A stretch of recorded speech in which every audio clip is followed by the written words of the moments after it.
네, 어서 오세요.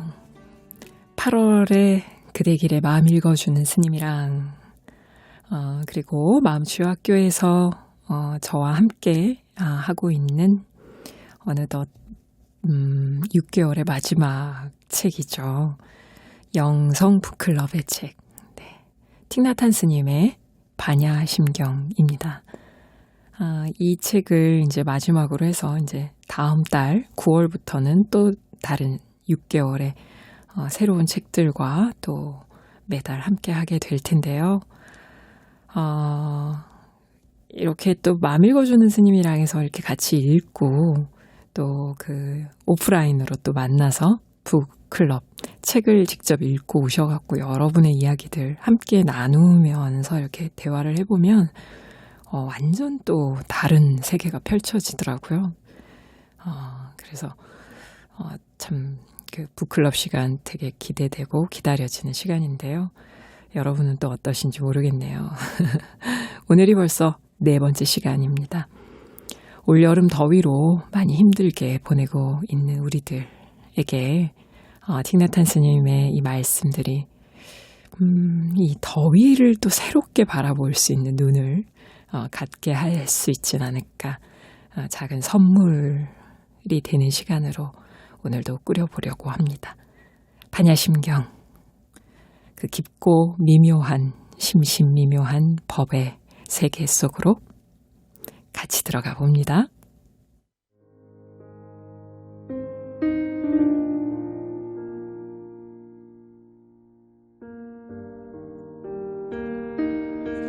그러므로 공 안에서는 색도 없고 수상행식도 없고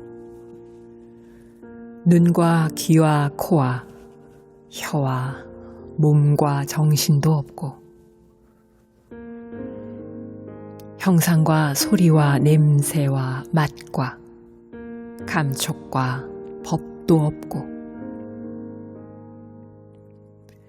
안식에서 의식에 이르기까지 어떤 세계도 없고 무명에서 늙고 죽음에 이르기까지 연기가 생기거나 소멸되는 일도 없고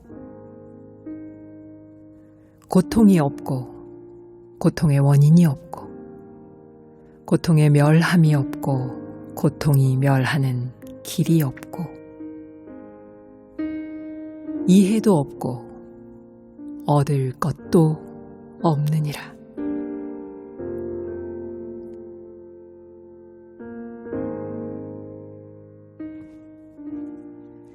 이 구절은 오온이 모두 텅 비어 있다는 것을 확인하는 것에서 시작됩니다. 그들은 홀로 존재할 수 없으며 각자 서로 다른 온들과 공존해야 합니다. 계속해서 18개가 열거됩니다. 먼저 6개의 감각기관인 눈과 귀, 코와 혀, 몸과 정신이 있습니다. 다음은 6개의 대상인 형상과 소리, 냄새와 맛, 감촉과 법이 있습니다. 형상은 눈, 소리는 귀, 냄새는 코, 맛은 혀, 감촉은 몸, 법은 정신의 대상입니다. 마지막으로 이들 12개 사이의 접촉인 6개의 의식이 있죠. 눈이 첫 번째고 의식이 18번째로 반야심경에서는 이들 가운데 어느 하나라도 그 스스로 홀로 존재할 수가 없으니 각자 다른 개와 더불어 공존해야 함을 말합니다. 다음에서는 12연기법에 대해 언급하고 있는데 무명에서 시작하여 늙음과 죽음으로 끝이 납니다. 반야심경에선 이들 12연깁 중에서 그 어느 것도 스스로 홀로 존재할 수 없고 하나가 존재하기 위해선 다른 것들의 존재에 의존할 수밖에 없음을 뜻합니다. 그러므로 그들 모두는 비어 있습니다. 비었기 때문에 존재합니다. 이와 같은 원리는 사성제 4가지 진리에도 적용이 됩니다. 고통도, 고통의 원인도, 고통의 멸함도, 고통이 멸하는 길도 없느니라. 마지막 구절은 이해도 얻을 것도 없느니라입니다.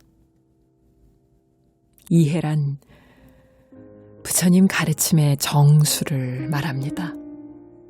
이해가 없다는 건 이해에는 분리된 존재가 없다는 것을 뜻합니다.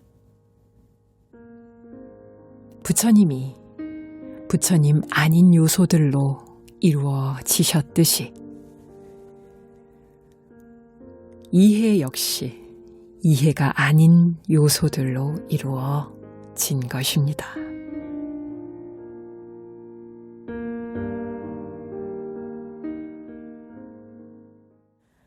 반야심경 함께 읽고 있는데요. 공성 안에는 육근, 안이비설신의 육근과 육경, 대상인 색성향 미촉법, 이것들이 다 합쳐서 만들어지는 식, 아르마리, 이것이 18개라고 얘기를 하셨죠. 18개의 이 3개가 공성 안에서는 다 없는 것이다. 서로 연결되어서 많이 존재하고 있는 것이지 따로따로 떨어뜨려 놓고 이것이 있다, 없다 이렇게 얘기할 수가 없다는 얘기죠. 마지막 구절 어떠세요? 12연기법도 그렇고 4가지 진리인 사성제도 그렇고 우리가 굳게 믿고 있는 이것이 불교의 정수라고 믿고 있는 그런 진리라는 것, 그 진리에 대한 이해도 또 뭔가를 얻었다라는 마음도 실은 없는 것이니라 라고 했습니다. 마지막 문장에 부처님이 아닌 요소로 이루어졌다라는 표현이 나오는데요. 여기 부처님이라는 표현에다가 그냥 쉽게 나 자신, 나를 한번 집어넣어서 생각해 보세요. 아주 쉬워집니다. 나는 나 아닌 요소들로 이루어졌구나. 지금 낮에 드시는 음식, 입고 있는 옷, 명품백, 그리고 그 몸뚱이를 이루고 있는 잔잔한 세포들, 근육들, 기혈들, 그리고 나를 여기까지 만들어 놓은 수많은 인간관계, 그들과의 경험, 그리고 책이나 영화, 음악, 이런 많은 것들로부터 얻어진 지식들, 심지어는 수행을 통해 뭔가 얻어진 바가 있다고 느껴지는 깨달음조차도 언어로 개념화하는 순간 그게 나다, 내 것이다, 나다라고 하는 순간 이미 어그러졌다는 얘기죠. 네, 나는 이렇게 나 아닌 요소들로 이루어졌습니다. 부처조차도 마찬가지죠. 이 부분에 대해서 이렇게 언어로 개념화하기 좋아하는 우리들의 습관을 와장창 깨워주는 반야심경의 가르침을 틱나탄 스님께서는 좀 더 쉽게 이해할 수 있도록 아주 재미난 예를 들어주셨습니다. 어떤 예인지 한번 들어보시겠어요?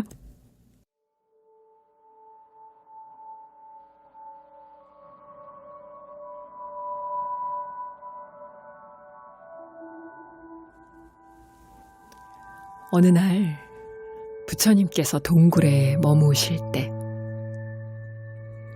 제자인 아난다는 동굴 입구에 서 있다가 마라가 다가오는 것을 보고 매우 놀랬습니다. 마라가 찾아오는 것이 달갑지 않았던 그는 마라에게 너는 악마이고 부처님의 적이라고 호통을 쳤습니다. 그러자 마라는 그 소리를 듣자 크게 웃음을 터뜨리며 이렇게 말했습니다. 내 스승이 너에게 적이 있다고 얘기하셨던 적이 있냐? 마라의 질문에 안 한다는 당황했습니다. 부처님께서는 한 번도 적이 있다고 말씀하신 적이 없었기 때문입니다. 아난다가 부처님께 마라가 방문했다는 걸 알리는 동안에도 그는 내내 마라를 물리쳐 버리라는 말씀이 제발 나오기만 기다렸습니다.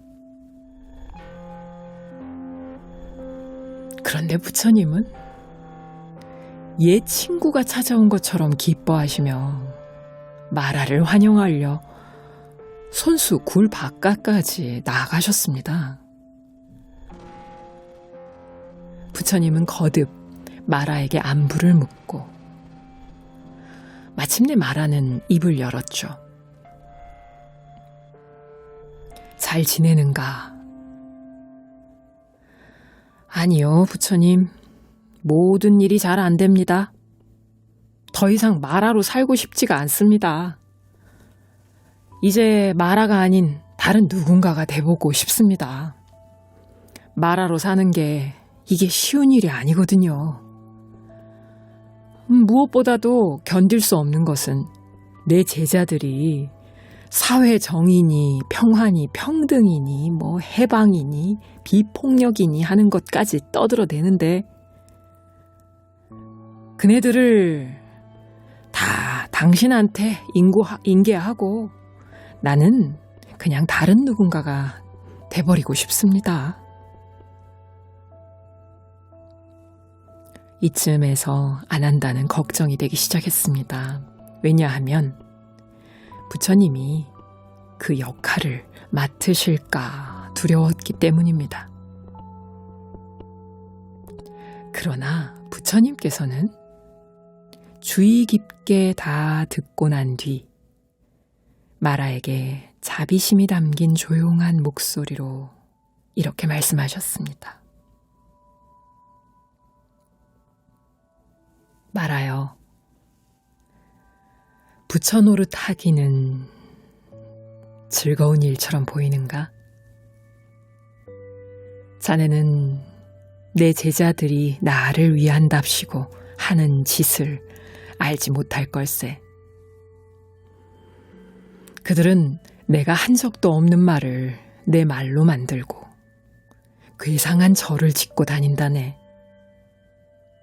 제단 위에다 내 형상을 올려놓고 곡식과 재물을 모으고 나의 가르침을 포장해서 상품으로 만들지.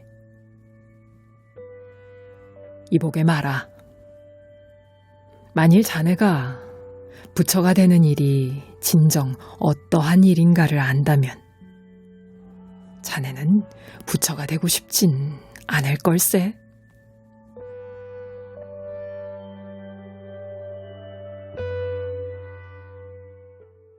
네, 재밌는 예를 들어주셨죠.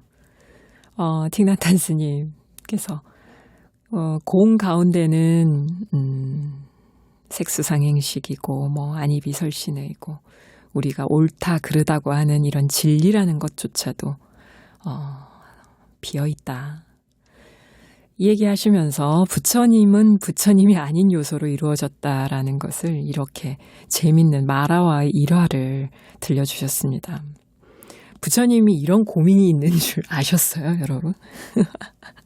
마라는 또 이런 고민이 있는 줄 아셨나요? 우리가 보통 마라 그러면 악의 상징이고 부처님 그러면 선의 상징이잖아요. 그죠?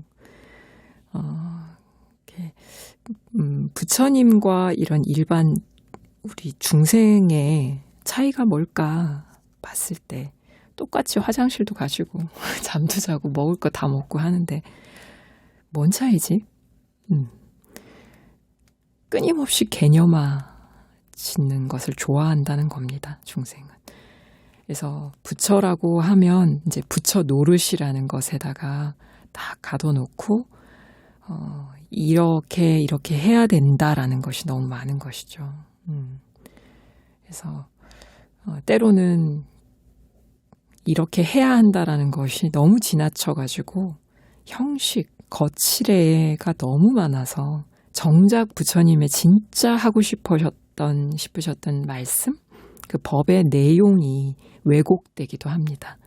바로 이 예화에서 마지막에 들려주신 얘기죠. 예. 그렇게 하는 순간 얻을 것이 있다 하는 순간 법상에 빠져서 더 앞으로 나아가지 못하게 되는 것 같습니다. 마지막 구절에서는 이런 개념들로부터 벗어난 자유로움에 대해서 말씀하고 계세요. 오늘 마지막 구절 한번 읽어볼까요?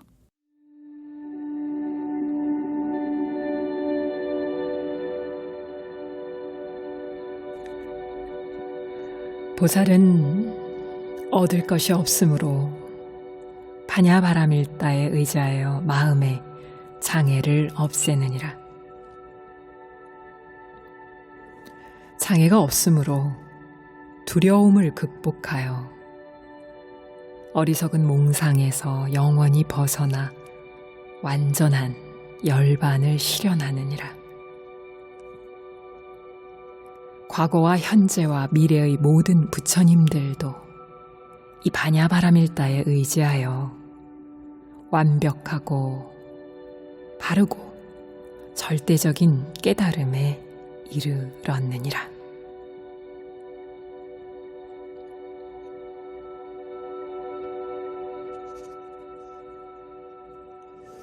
여기서 장애물은 탄생과 죽음, 불결함과 성스러움, 늘어남과 줄어듦, 위, 아래, 안, 박, 부처님과 마라 등에 대한 우리의 이분법적 관념입니다. 공존의 눈으로 바라보면 이러한 장애들이 마음에서 없어져서 두려움을 극복하고 스스로 어리석은 몽상에서 영원히 벗어나 완전한 열반을 실현하게 됩니다. 파도가 자신이 물이라는 걸 깨달으면 그 자신은 오로지 물 외에는 어떤 것도 아니므로 생사의 영향에서 벗어납니다. 모든 불안을 초월했으니 완전한 열반이란 불안이 없는 상태입니다. 당신은 자유로워져서 더 이상 탄생이나 죽음, 더러움이나 성스러움 같은 것에 얽매이지 않습니다. 당신은 비로소 모든 것에서 자유로울 수 있습니다.